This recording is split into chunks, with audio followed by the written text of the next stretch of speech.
अस्सलामुअलैकुम viewers, welcome back to teach prep. जिस तरह आप लोग जानते हैं हमारे प्लेलिस्ट में कंटेंट्स मौजूद है, आप जाकर प्लीज़ उसे देख लें। हमने यानी कि प्रीवियस वीडियो में हमने 30 क्वेश्चंस को सॉल्व किया था। पिछली वीडियो में हमने 30 डिफरेंट एमसीक्यूज को सॉल्व किया था। अब हम आगे बढ़ते हैं 31st क्वेश्चन की तरफ। टाइम बहुत कम रह चुका है तो जल्दी से शुरू करते हैं। देखिए 31st क्वेश्चन यानी कि 31वां सवाल है, डैश में डैश इबारत को जुमला, लफ्ज और हर्फ की सूरत बनाया जाता है। कौन से तरीके में? ए है तहलीली तरीके में, बी है तरकीबी तरीके में, सी है अबजदी तरीके में और डी है तर्जुमे के तरीके में। तो देखिए तहलील का तरीका, तहलील से ही समझ में आ रहा, तहलील यानी कि हल करना। ठीक है, तहलील के तरीके से ही समझ में आ रहा कि आप जो है इसको हल कर रहे। किस तरह हल कर रहे? इबारत को जुमले में, फिर लफ्ज में, फिर हर्फ की सूरत में बना रहे हैं। तो हम इसमें जाएंगे ए ऑप्शन की तरफ, तहलीली तरीके में। देखिए 32वां सवाल है, क़वायद का बुनियादी मकसद है डैश। क़वायद का बुनियादी मकसद क्या है? ए है तख्लीक करना, बी है रवानी पैदा करना, सी है दुरुस्त लिखना पढ़ना सीखना, डी है ज़ख़ीरा अल्फाज में इजाफा करना। ठीक है, तो सबसे बेहतरीन ऑप्शन है यहाँ पर दुरुस्त लिखना पढ़ना और सीखना। हमको क़वायद की ज़रूरत इसी लिए पड़ती है कि हम जो है मायने खेज गुफ्तगू कर सके, मायने खेज लिख सके। इसीलिए जो है क़वायद जो है हमारे कोई भी ज़बान की रूह है। ठीक है, देखिए अब 33वां सवाल है, हर्फ को लफ्ज, जुमले और फिर इबारत की सूरत में बनाया जाता है। किसको बनाया जाता है ये हम देखेंगे। देखिए यहाँ पर तहलीली तरीके में हर्फ को लफ्ज, फिर जुमला, फिर इबारत की सूरत बनाया जाता है क्या? नहीं, हमने अभी पढ़े कि ये जो है इबारत से जुमला और फिर लफ्ज फिर हुरूफ बनाया जाता है। अब यहाँ पर आप जो है हर्फ से जा रहे हैं। ठीक है, हर्फ से जा रहे हैं आप, एक हर्फ को फिर लफ्ज बना रहे हैं, जैसा बे और बे से बुत। ठीक है, फिर इबारत की सूरत बना रहे हैं यानी कि उसमें और आगे कुछ इंक्लूड कर रहे हैं। बी है तरकीबी तरीका, सी है अबजदी तरीका और डी है तर्जुमे का तरीका। ठीक है, तो देखिए तहलीली तरीका तो नहीं है, ये है तरकीबी तरीका। तरकीबी तरीके में ही हम हर्फ से लफ्ज की तरफ और लफ्ज से जुमले की तरफ जो है जाएंगे। देखिए याद रखिए, आपको ये सवाल एक मार्क दिला सकता है। हर्फ के बाद जो है लफ्ज की तरफ जाना यानी कि सीक्वेंस से जाना। हर्फ के बाद लफ्ज, लफ्ज के बाद जो है जुमला बनता है हमारा, और जुमले के बाद क्या बनता है? जुमले के बाद क्या बनती है? इबारत बनती है। तो ये वाला तरीका कौन सा रहेगा? ये वाला तरीका जो है तरकीबी तरीका रहेगा। ठीक है, और इसके अपोजिट में अगर जा रहे हैं तो वो रहेगा तहलीली तरीका।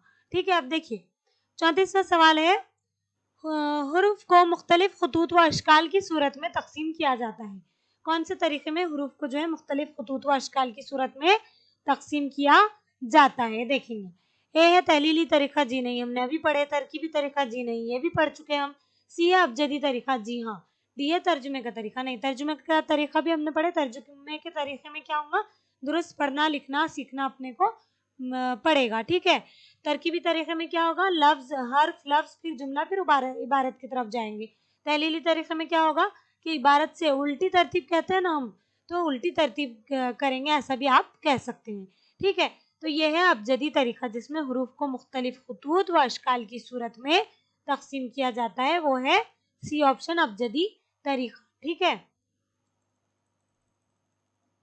तो हमारा ऑप्शन है सही, अबजदी तरीका। 35वां सवाल है, देखिए डैश मंसूबे की किस्म है। कौन सी है? क्या जो है मंसूबे की किस्म है ये हमें बताना है। देखिए ग्रोही मंसूबा, इनफरादी मंसूबा, ए और बी दोनों, ए और बी में से कोई नहीं। देखिए ग्रोही मंसूबा और इनफरादी मंसूबा ये दोनों तो मंसूबे की किस्में हैं ही। ठीक है, तो ये दोनों तो आ रही सी में है, ए और बी दोनों। हाँ, तो हमको सही और बेटर ऑप्शन लग रहा है सी, जो कि सही है। ए और बी दोनों भी मंसूबे की किस्में दोनों भी है, ग्रोही भी और इनफरादी भी। ए और बी में से कोई नहीं, ये सवाल जो है, ये जो ऑप्शन जो है बिल्कुल गलत है। ठीक है, 36वां सवाल है हमारा, वो तरीका है तदरीस जिसमें 2 से ज़्यादा उस्ताद पढ़ाते हैं कहलाता है।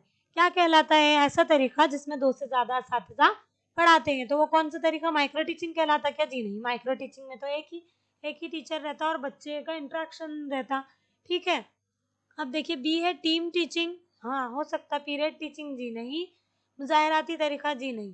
तो सही जवाब है टीम टीचिंग। ऐसा तरीक़ा है तदरीस जिसमें 2 से ज़्यादा उस्ताद जो है पढ़ा रहे हैं, वो कहलाएगा टीम टीचिंग। ठीक है? अब देखिए 37वां सवाल है हमारा, उर्दू की तदरीस को दीगर मौज़ूआत के साथ बाहम मरबूत करने के लिए जो तरीक़ा है तदरीस अपनाया जाता है, तो वो क्या कहलाता है यानी कि वो क्या कहलाता है, ये हमें यहाँ पर पूछा जा रहा है। ठीक है? ए है वहदानी तरीक़ा, बी है तरकीबी तरीक़ा, सी है तहलीली तरीक़ा और डी है अबजदी तरीक़ा।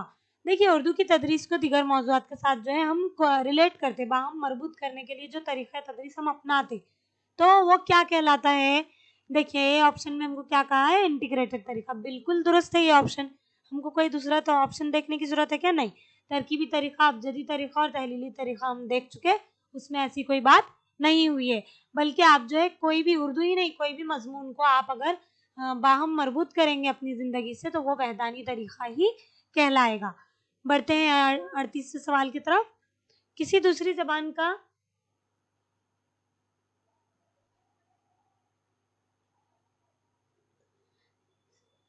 38वां सवाल है, देखिए किसी दूसरी ज़बान का सहारा लिए बगैर ज़बान की तदरीस कहलाती है। किसी दूसरी ज़बान का सहारा लिए बगैर ज़बान की तदरीस कहलाती है। क्या कहलाती है? ए है तहलीली तरीक़ा तदरीस, बी है वहदानी तरीक़ा तदरीस, सी है बिला वास्ता तरीक़ा तदरीस और डी है इनमें से कोई नहीं। ठीक है? अब देखिए हमने ए और बी तो देख चुके, तो ए और बी सिरे से यहाँ पर एलिमिनेट हो गए हैं। आया समझ में? अब सी है बिला वास्ते तरीक़ा तदरीस और यही जो है सही है। हम किसी दूसरी ज़बान का सहारा लिए बगैर जो है ज़बान की तदरीस करते हैं, तो ये क्या है? बिला वास्ता तरीक़ा है तदरीस है। ठीक है? अब 39वां सवाल है, देखिए क़वायद का बुनियादी मकसद है। क़वायद का बुनियादी मकसद क्या है? ए है दुरुस्त लिखना पढ़ना सिखाना, बी है रवानी पैदा करना, सी है ज़ख़ीरा अल्फाज में इज़ाफ़ा करना, डी है इज़हार राय में पुख्ता करना। तो ए है, देखिए हमने क़वायद का बुनियादी मकसद हमको पता है, दुरुस्त लिखना पढ़ना सिखाना ही क़वायद का बुनियादी मकसद होता है। 40वां सवाल है, देखिए तमहीद के लग़वी मायने हैं। तमहीद किसे कहते हैं? जब हम कोई सबक या कोई टॉपिक हम शुरू करने जा रहे हैं, तो वो उसको हम बच्चों की पिछली चीज़ों से जो है मरबूत करते, पिछली नॉलेज से मरबूत करते और हम बच्चों को आगाज़ कराते कि हम क्या पढ़ने जा रहे हैं। तो तमहीद के लग़वी मायने क्या है देखेंगे? ए है फ़र्श बिछाना, बी है दोहराना, सी है तलफ़्फ़ुज़ की इस्लाह, डी है बिखेरना। जी नहीं, बिखेरना, दोहराना तलफ़्फ़ुज़ की इस्लाह नहीं है, बल्कि तमहीद के लग़वी मायने हैं फ़र्श बिछाना।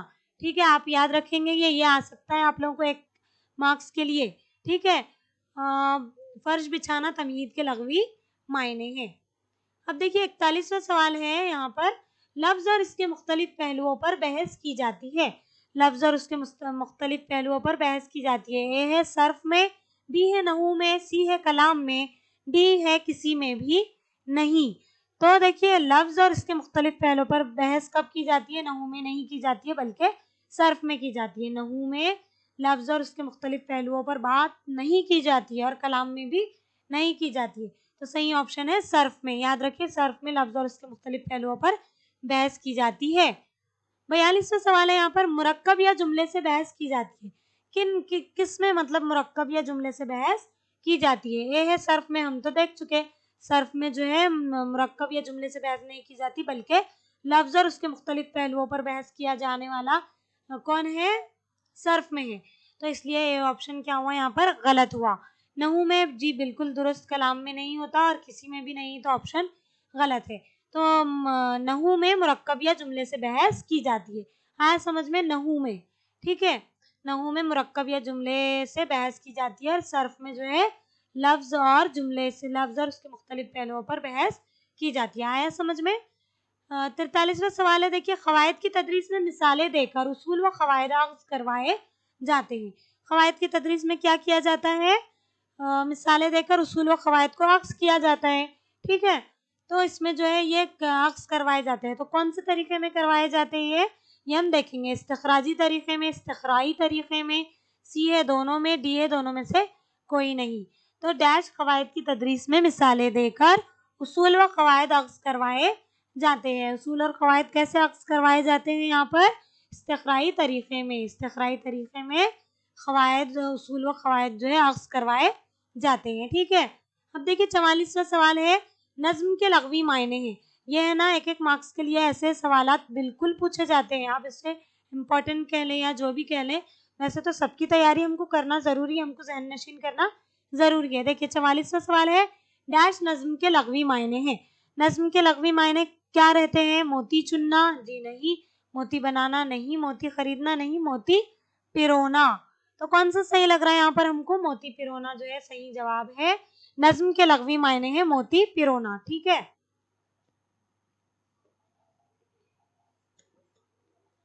45वां सवाल है, डैश क़वायद की तदरीस में इस्लाह बताकर इसकी तारीफ और मिसाल लिखवा दी जाती है।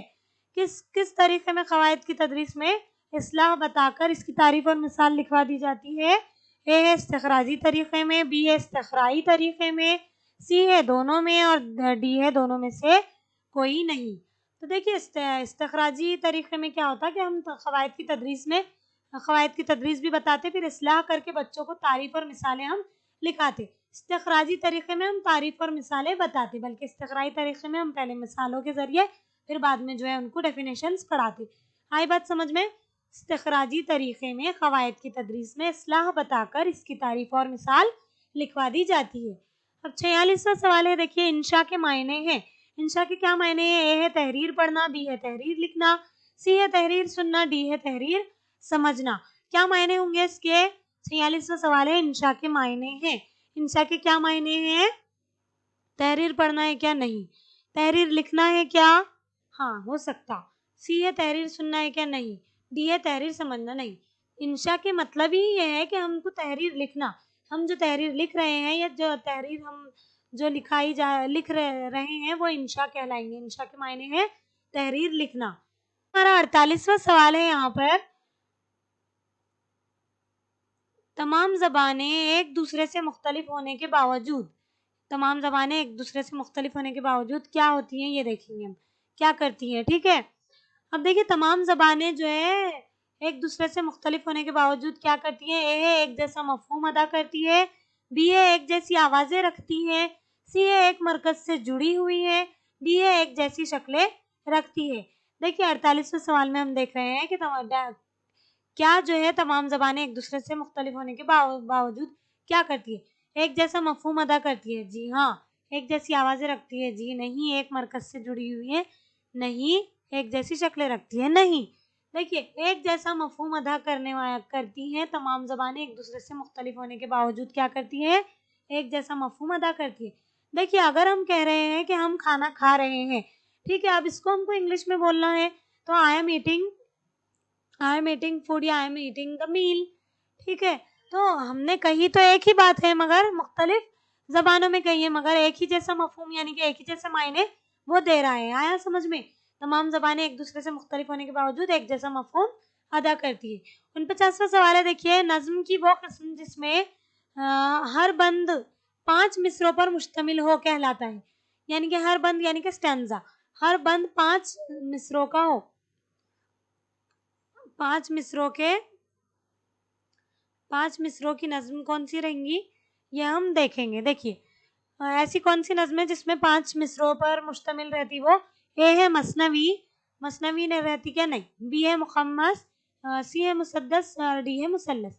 देखिए मुसद्दस और मुखम्मस, मुसद्दस और मुसल्लस और मसनवी, मसनवी तो है नहीं, मुसद्दस और मुसल्लस भी नहीं है। देखिए 5 से याद रखिए, 5 यानी कि खम्स कहते हैं 5 को, खम्स कहते हैं 5 को। तो मुखम्मस यानी कि 5 बंद वाला, 5 वाला, समझे?